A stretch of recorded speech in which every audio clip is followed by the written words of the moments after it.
But we were talking to her about this quilt, and there was another lady that came in and sat down next to her, and they were kind of talking while we were waiting to get the cameras and everything ready. And she started talking about working in this factory that made the atom bomb. Wow. and so we were like, wait a minute.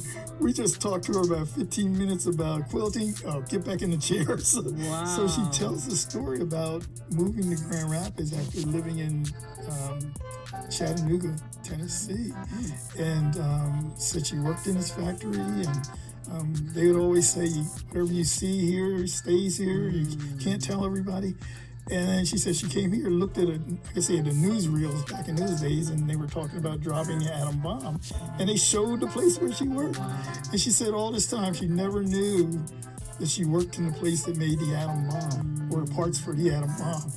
And so it's literally amazing when we talk to people. I mean, there are Tuskegee Airmen and Negro League players and people who were in the civil rights movement. I mean, who are just kind of walking around. And that's what I love about what you're doing, because you're making the awareness that these people are walking history books.